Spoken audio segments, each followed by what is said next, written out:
You claim to care about Maxie? I do care about her. Then how can you justify putting her life in constant danger?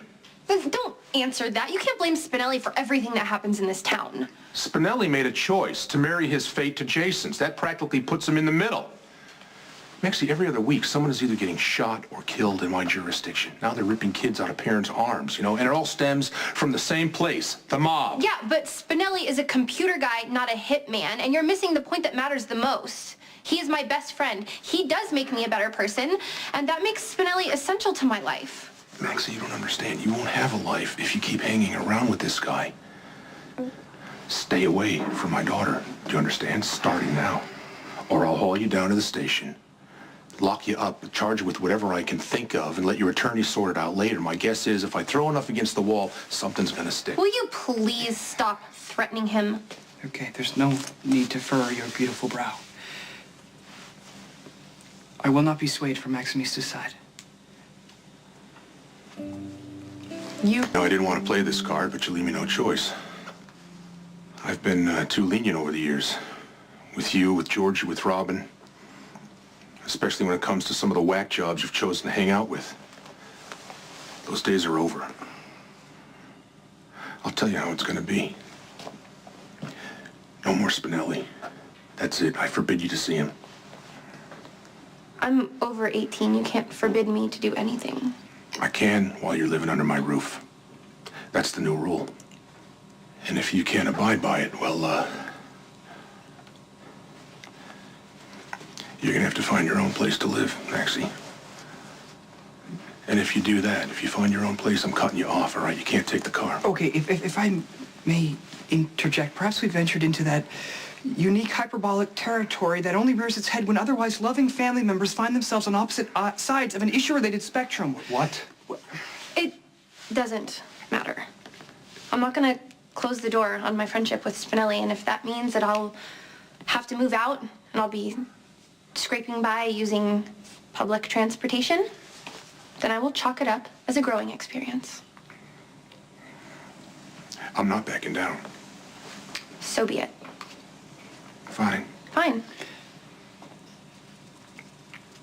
Proud of yourself?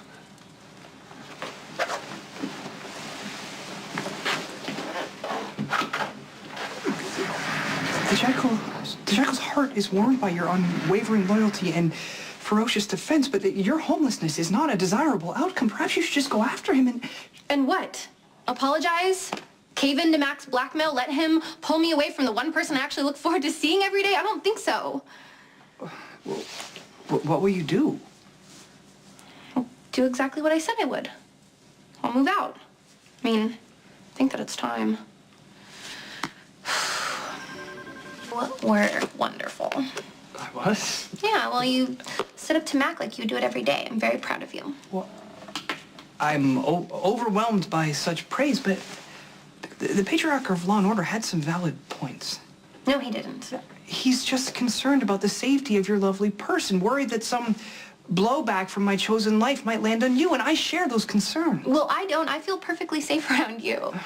You are defiantly refusing to acknowledge certain facts. We're in a time of civil war, and anyone even peripherally associated with the gangster element is fair game, and that includes me, and therefore you.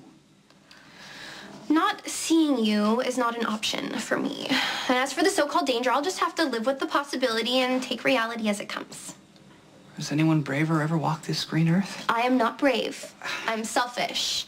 And I wouldn't want to know the type of person I would be without you in my life. I meant what I said to Mac. You really make me a better person, Spinelli, and no one, no matter who it is or how much I love them, will dictate you out of my life. I am flattered, and I have to say somewhat taken aback by this passion. Usually I'm so busy and stressed by all the work responsibilities I have, so listen to me because I'm only going to say this one time. You're an incredible man. You are funny and considerate and smart.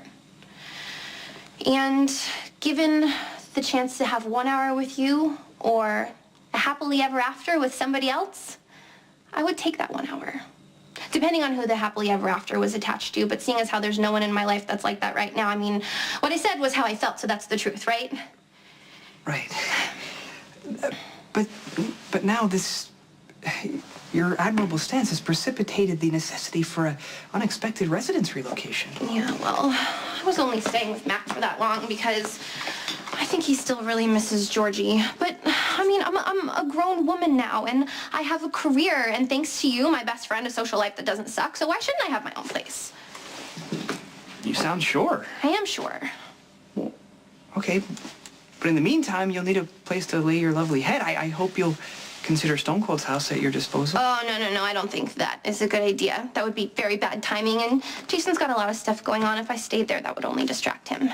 Besides, I don't want to interrupt any more intimate moments between Sam and Jason. Intimate moments? I'm sure you don't believe that Stone Cold and First Samantha are... Please, all that danger and drama and two adrenaline junkies like Sam and Jason, I bet after they rescued baby Jake, they went back to the penthouse and were banging like bunnies.